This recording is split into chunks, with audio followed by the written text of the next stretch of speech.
Hi, everyone. This is Kathi. And as I promised you, I am here with the founder of the Bonsai Business concept, Jim Shulman. And we're going to talk and show you how to create a bonsai business because it's the best business in the world, in my opinion. So how you doing, Jim? I'm doing great, and thank you for the invitation, Kathi. Looking forward to it. Oh, yeah, this is going to be a great conversation. Tell me, well, how would you define a bonsai business? I know it's something that I aspire toward and I always have as a serial entrepreneur. Mhm. I'll begin with a description of what a bonsai tree is like. A bonsai only grow to be a foot tall, and it could be 100 or 200 years old, but everything about it is perfect. Perfect pruning, perfect water, sunlight, fertilizer. And a bonsai business is similar. It's a business that doesn't scale, that doesn't get to be huge, but everything about it is made as perfect as possible. And that is to only have the close associates to the owner who really get the owner and are very effective and efficient and loyal. Only working with ideal clients and getting rid of those who were not ideal, and only working with products and services that are both ethical and offer a high profit margin. So, with all of those things done in conjunction and constantly adjusted, much like pruning a bonsai tree, typically within 2 years, the owner of a small enterprise is going to double their revenues and increase the net percentage of profitability. They're never going to get to be huge, but they're going to get to be the company they'd really like. Yeah, that's the important thing. We all start companies to live our purpose or to live our passion. But Mhm. then I think oftentimes we get caught in the minutia of the day-to-day stuff. And then we think, oh, we have to scale. We have to scale. If we're going to make more money, we have to scale. And I've always been autonomous. People have been trying to get me to scale forever and create staff and have downline, professional organizers and train them. And oh, I just don't even like that whole idea. So I know I probably could have scaled. I probably could have made more money if I did it that way, but it didn't really resonate with me. So Well, um, think about it. There's one other point, Kathi, to consider is that the word is control. Because as you scale, by definition, you have to give up parts of control to others. And there mhm. are some entrepreneurs who are happy to do that. And there are many entrepreneurs who want to maintain very tight control for not only psychological reasons, going back to their adolescence and early adulthood, but also for quality control purposes. Yeah, yeah. That was actually a big concern of mine. If I have people out there in the field being, organizers under me, what are they going to say? How are they going to, treating clients is such a gentle, uh, such a thing that you really have to protect them. I feel very protective of my clients, I guess is what it comes down to.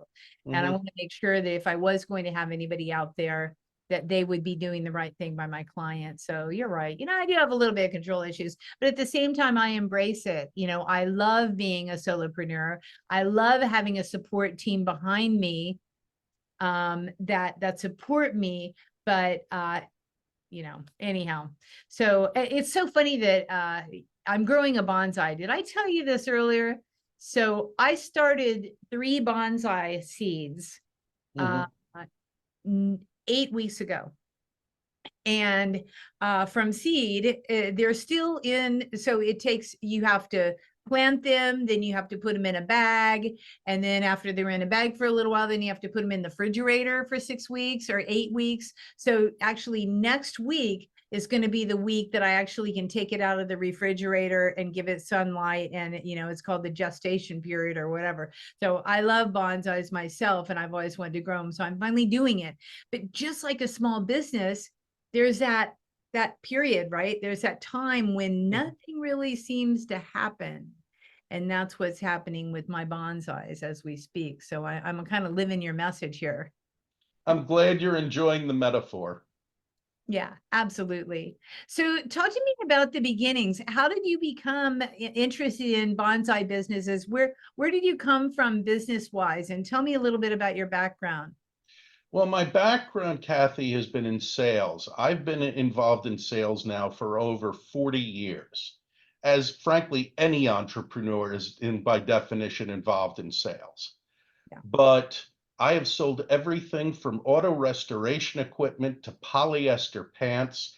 I sold China to college women over the phone. I think I'm personally responsible for the do not call law as a result of that job. I've sold knockoffs of Franklin Mint models back when Franklin Mint was a huge deal 30 years ago. And for the last 23 years, I've had my own businesses. And I started with a marketing services business that did very well, but I hated it. And the Mm. reason I hated it was that people were buying the services and masking over underlying problems. For instance, if you have a lousy salesman, they'll do two things. They'll blame the product and they'll blame the product and then the marketing. Mhm. So as I described it, I created incredibly good marketing so that they could still sell poorly, but now with incredibly good marketing. Mm. Interesting. And I didn't like it because I wasn't moving the line. And what changed it for me is I was standing in the hallway of a major company in the Philadelphia area one Christmas week, seeing an admin push a dumpster down the hallway yelling, "Bring out your marketing materials," because their national marketing and compliance department changed 8 semicolons and two of the bad iStock pictures so they could justify their job for another year. And people were coming out of their offices flinging these unopened packages of marketing materials into a dumpster. And I said, I'm never going to make dumpster food again for the rest of my career. This is over. And then it was, well, what do I do now? And I realized I love working with the entrepreneurs who the world thinks it's the pretty brochure with the iStock pictures, and you and I know it's anything but that. Yeah. People who had to create their own enterprise, people who had to hire employees, because really, when you hire an employee, it shows you invest in yourself. Mm. And that's a huge leap for many entrepreneurs. And it turned out they were all specialists in their fields and had taken years to be able to build a rapport with a clientele and to be able to function effectively. But this is a group of folks that were always looking for the next thing. What am I missing? What can I learn? Where is there another opportunity to grow? And what are the problems that I have by definition for my being an entrepreneur and the people around me not being an entrepreneur? Yes, I exactly. I The look at it, employee.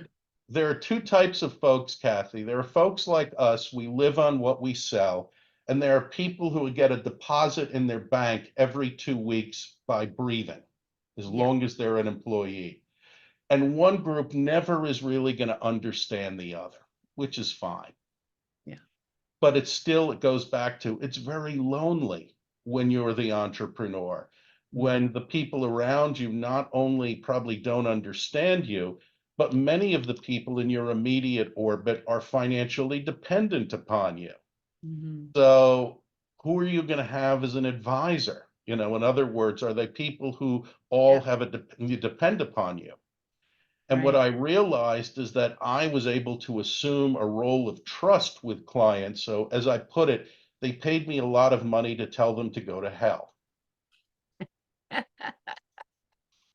And in essence, that's what worked. But getting to the bonsai business, about every 5 years, I will look at my roster of clients and see if there are any commonalities.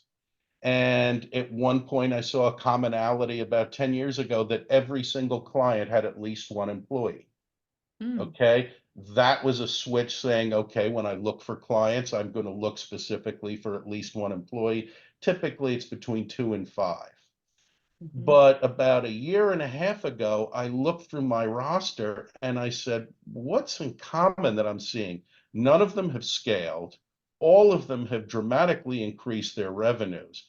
All of them have either kept the same size staff or shrank it slightly to only the most functional folks. They all shed clients who were PIAs, and they all focused on products and services that were exactly what they wanted to offer, that were ethical and profitable. And they were all thriving. So all of a sudden it says, wait a minute, small, thriving, you know, taking care of very minute things to have controlled growth. This reminds me of a bonsai tree. The light went off. Ah. Yeah, I get it. You know, I had a corporation, I had employees. We did been there, done that when we had our publishing, printing, design agency. And you're right, the mindset's so not the same, you know, for people getting a paycheck versus people that are creating the paycheck. And I think that there is such a big gap between it that in this latest iteration of my career for the past 20 years, I have opted to subcontract. And I love to hire professionals to do what I need them to do. And they aren't beholden to me, and I'm not beholden. And we're just professionals working together. And that to me is what really works for me. And I know that there's no one way to do anything. And some people really love having, you know, that number one on staff. And there's no one way, I think, to do anything. But I found that settling into that, having hiring professionals to do what I don't want to do or what I shouldn't be doing or what I can't do, that they do it very well, is a perfect thing. And creating that symbiotic relationship where it's a win-win. You're absolutely right. And the other thing is, if you bring in employees, they have to complement your skills in some way. And that's hard to find, like, you know, being an objective observer of who actually would complement you as an owner is extremely difficult. I think that's why they have the DISC tests and they have all the different tests. You can find that perfect employee, but I still think there's a lot of blind spots around who you are as a business owner versus who you need. You know, generally we'll hire people like us, and that's not the people we should be hiring anyhow. Absolutely not. The other thing I look for, especially with entrepreneurs who are driven, many people say we're crazy because of who we are, is that it's somebody who understands us. That's the key. A visceral understanding can put up with us and translate our vision into activity. And a perfect example of that, if you've ever seen the movie The Devil Wears Prada, okay, Absolutely. there needs to be a Nigel for every Miranda. Yes. Yeah, absolutely. Needs to be that sidekick that can know what you're saying without saying it. I'm blessed to have that in my husband, who I consider a business partner as well. And he can just, you know, he calls it goony goo goo. He's like, he knows what I'm saying. Not making any sense. You know, it's a good thing. You need someone like that. Absolutely. So now you're doing the bonsai business model, and you're helping entrepreneurs do that. If someone's very curious about this, because probably people listening have not even heard this concept, I think it's a brilliant concept. What advice would you give them as they're leaning into this type of scenario for their own business? Number one would be, do they fit the description of that person? Okay. Now, very often when people start, they don't think in these terms. This is something that somebody comes to based upon experience, such as yourself, where people were saying, scale your business, you're going to make so much more money. And you recognize through your experience, you didn't want that. So that would be the first point, meaning, do you see yourself in this position through your current experience? Yeah, step one. Step two? And step two would be, what do you want to do with the business? Where do you want to take this? And what is most important to you? And if the answer is control versus scale, if control is more important, that's wonderful. And then it's a question of, how do you nurture the business to maintain tight control while helping it to grow? And that requires a hard look at the three areas I mentioned: your support staff, your products, and your clientele. Yeah, that's the kicker right there, those three things. Sure. And you need all three to be purring in the background and working harmoniously together, I'm sure. And you're constantly readjusting them. You're constantly making minor course corrections. It's a little bit like driving a car from point A to point B. There's the general directions, but then you might have to change course if there's a slow car in front of you and you want to pass. Or if there's a roadblock, you might have to turn to another road and find a different direction. But ultimately, the direction is the same. Yeah. The end goal is the same. Yeah. It's like I'm a sailor, so it's like tacking versus jibing. You know, you're Hmm. going to against the wind, make little adjustments. When you're jibing, you're going to go the opposite way, which could or could not be good, depending. Hmm. I love that. So if I love that. Is there anything else that we've left off of that scenario as far as part and parcel advice for people who want to look into this? Yes, one other thing to consider is that one of the pressures that people feel when they're asked to scale their business is you're going to be able to make so much money when you sell this enterprise. And my response is there are so many variables of where you might be to that point. Over 70% of all businesses that scale flop. It is surprisingly high. Over 70% flop. And I'll have discussions with my clients saying, if you are taking home a significantly larger amount of money as a result of a bonsai company, you can invest that. You can use various vehicles for investment and so forth. And if you sit down and plan this intelligently, preferably with a financial planner, you may well wind up with more money than you ever would have had in this Valhalla of a scaled business. And for that matter, you might get to that point with the scaled business and the industry changes, there are personnel problems, there are issues with products, and it could torpedo the value. I have two friends who, by the time they were ready to sell their businesses, they both had hit major changes within their industries Mm. and they did not make nearly as much as they expected to make a few years earlier. For their exit strategy, right? Right, exactly. Yeah. Yeah. Yeah, I've been thinking a lot about legacy lately, myself. And do you think that it's easier to sell a business that's a bonsai business than it is a larger business that's it, or is it more difficult? I'm going to answer it depends. It Uh, depends upon the industry, it depends upon where the market is. What I can say is that many scaled businesses do not necessarily have a very good profit margin. Whereas many bonsai businesses have an exceptional profit margin and exceptional revenues relative to size, which is something that buyers look for. If you don't mind, a famous example of this, most people have heard of Desi Arnaz with Lucille Ball in the show I Love Lucy. Well, yeah. Desi Arnaz was a brilliant businessman, and he and Lucy bought a movie studio called RKO, and they turned it over to be one of the largest television production companies in the United States. And it got to be huge, and they had processes, and he was going 24 hours a day practically running the studio. And in his memoir, he said at the end of the year, he had a profit margin of 3%. And he said, I could have gotten 3.5% at the savings bank down the street without killing myself. Yeah. Yeah. Truthism for sure. Mhm. Absolutely.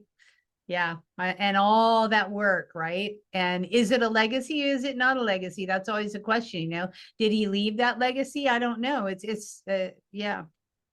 Right. Well, in his case, in the divorce settlement, Lucille Ball got the studio, and then she sold it about 7 or 8 years later. But it was scaled very differently, and obviously he wanted to do different things with his life other than drive himself crazy running a studio with all of those moving parts. Yeah. Yeah. Okay, well, this is all good information and actually good food for thought for myself and my company. So now that you looking back, you've had some perspective. Is there something that you would have told your teenage self that you know now that you didn't know then? Is there any piece of advice that you would give him as you're looking back on what you've done throughout your careers? Yes, I would give my younger self the advice of work for yourself, not for somebody else. Number one, you don't play well with others. And number two is eventually, Kathi, almost everybody is fired from a W-2 job. You get to be too old, not pretty enough, not, and the euphemism is flexible, which is ageism. Yeah. And you and I both know many people who got to middle aged and are now stuck trying to figure out, what am I going to do? And they send out a zillion resumes and they get no responses. And so my point would have been, beat the rush, just start an enterprise right now because you're going to have to at some point. I have always I've been a serial entrepreneur since I was 18. So I get that. And, it makes me think of the Great Resignation, and God love all you women who have departed and are starting your own thing. I got so excited when I heard about the Great Resignation and all the women that are starting businesses, after COVID, and more power to you. If you're listening and you're one of those people, kudos to you, because you're now in charge of your life and now you can create anything you want in your life. Mhm. That's where it's at. That's why we do what we do, right, Robert? It's like, or Jim, sorry. The answer is yes, it's what we do. And I also have a recommendation. There's a fellow on YouTube named Joshua Fluke, Fluke, who has videos analyzing the dysfunction of companies and how they mistreat employees and how they lie. And he'll very often do takedowns of major corporate gurus who give lectures. And his point is, you're probably going to be fired. Go for the best deal you can and don't believe anything the company says. Yep, I'm with you on that. All right, let's switch gears. Let's stop bashing the corporations, but let's switch gears and let's talk about organizing. I can't not talk about that. So, do you have any favorite organizing hacks, tactics, programs that you live by that support you? And if so, what are they? Okay. The first is the greatest blessing known to mankind's technology are synchronized calendars. Exactly. Yeah. Um, the second is talk to text, because it eliminated all the post-it notes, scribblings on the back of restaurant receipts, trying to decipher my cuneiform. And by talking into my phone and directing it to the right place, I still had the information that I needed when it was time to bring it up. I'm with you on that. I just taught one of my clients to do that yesterday, and it's going to save her light years on taking notes for corporate job, right? Mhm. Yeah, I love the talk to text. Thank goodness, because and I'm a terrible typist anyhow, so it's quick, it's easy, and generally it knows what you're talking about. But when you read it back, you always know what you were talking about, right? Right. And you can always go in and make a couple of changes if it didn't understand something. Yeah, of course. Oh, I love that. No one's ever given that one, Jim. So that's pretty cool. Yeah, the talk to test, that's a big one for sure. So let's see, what else should we talk about? What do you have to say for yourself? Is there anything I should have asked you that you think would be good tidbits of knowledge here for the gang that's listening? Yes. And the number one thing is know yourself. Mm. Your gut is worth its weight in gold. And if somebody is pushing you to do something that does not feel right, stop and consider it carefully, because it might be right for the other person, either in terms of something they're selling or their life experience, but it isn't your life experience. Mhm. And also, by knowing yourself, are you being reticent or avoiding something without good business reason? And that means asking yourself, why is this making me uncomfortable? It could be a logical reason. It could be something that's stuck in your head. That's the reason why I hire 3 different coaches for myself. Hmm. First of all, there was a colleague of mine who once said, Jim, we have to eat our own dog food. Meaning I have to do what I'm telling other people to do, which is seek outside advice. Right. And the huge advantage of having multiple coaches, just as every professional athlete probably has half a dozen to a dozen for every aspect of their life, it is to have an independent, objective sounding board for what's going on with my life and my business. Absolutely. Yeah, I will second that. So what are your 3 different coaches? What do they do? What are their modalities? Okay, number one's a business coach. Number two is somebody who is exclusively focused on work-life balance. Love And it. that person also looks at avoidance. Are there Mhm. things that I'm putting off that I shouldn't be putting off? Okay. And the Mhm. third coach is money. Where am I toward my financial goals and how are we measuring this? Mhm. So financial advisor. Absolutely. I Yeah. think everybody needs a financial advisor, frankly, I'm going to say, once you have a level of wherewithal that would merit it. Yeah, absolutely. And in my first book, I have a whole chapter about masters hire masters. I mean, the Mhm, most masterful people in the world will hire others to help them see what they can't see, do what they can't do, guide them in a direction that they hadn't thought of. All the while, I agree with you, listening to your gut, mhm, whether their advice resonates with you, internally. Like we can feel it if we just mhm. pause to listen. We can feel if things are good, bad, or ugly, or Mhm. fantastic. Right. We can tell if we listen. And So sometimes fantastic could be a warning light too, that you're too euphoric or your rose-colored glasses may be masking something. But when you talked earlier about masters seeking masters, it reminded me of a quote from the French philosopher Voltaire, who said, even the Pope has a confessor. truthism, yep, Mhm. absolutely. We all need that, especially as a bonsai business, especially as that, because we get in our own way. We can't even see, it's like we were talking earlier about trying to figure out who we should hire, and we can't see who would compliment us typically because we don't even see who we are half the time. Or, if we're whatever. Yeah, we're blind to all that Right. oftentimes. And also, entrepreneurs are not personnel managers. They're not HR specialists. It's an entirely different skill set. I can't tell you the number of clients I've had over the years who made major hires based upon a bar stool conversation when the person said that they were unemployed, and my client had said, boy, I need somebody in my office. What are you doing Monday? Yeah, yeah. I always said when we had all of our employees with the corporation, I'm like the worst boss ever.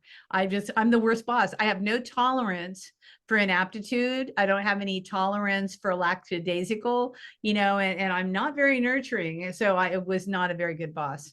Mhm, So it's better to not be a boss for me anyhow. mhm, I think as entrepreneurs, we all kind of have that. I mean, some are more nurturing than others, but we're out striving for excellence ourselves.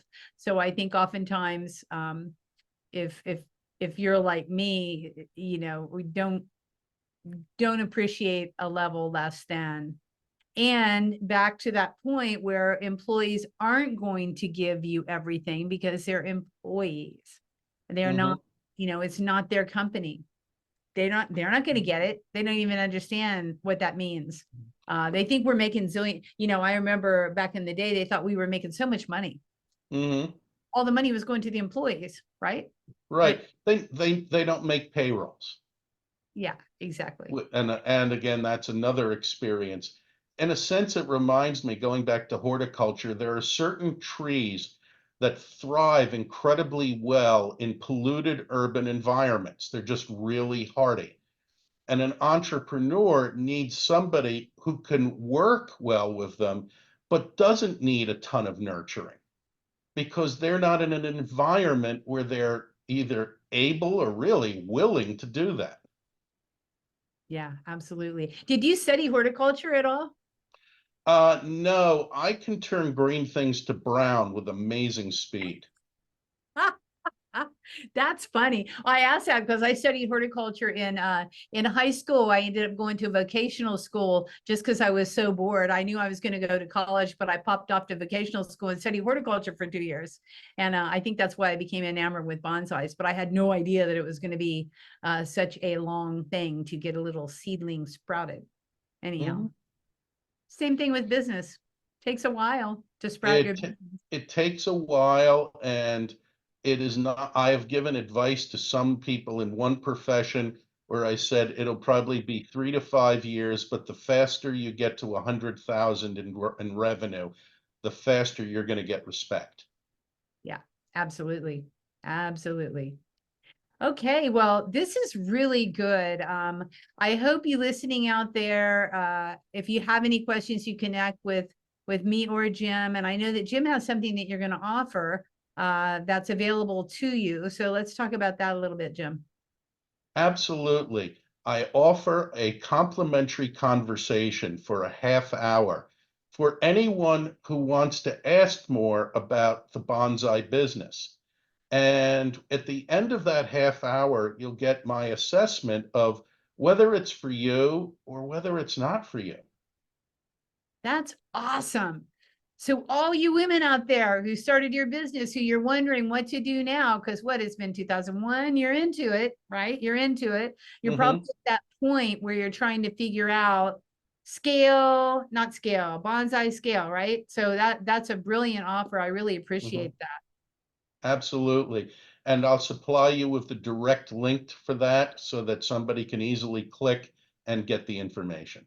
Yeah, it'll be right below the podcast, gang. So just look on the page, you'll see the link, click and talk to Jim. Boy, you're going to get a wealth of knowledge and you'll get a real true response. You know, Jim is authentic and will tell you like it is, baby. So if you really want someone to look at you, look at your business from an objective observer and from someone who has been around the block and knows exactly what it is to scale and what it is to bonsai, he's your man for that. So I really appreciate this conversation. This has been a good one. And thank you, Kathi. I've had a wonderful time and I'm glad you found it worthwhile. Absolutely. Okay, until next time, gang, we will see you then. Happy trails. Have fun with your business.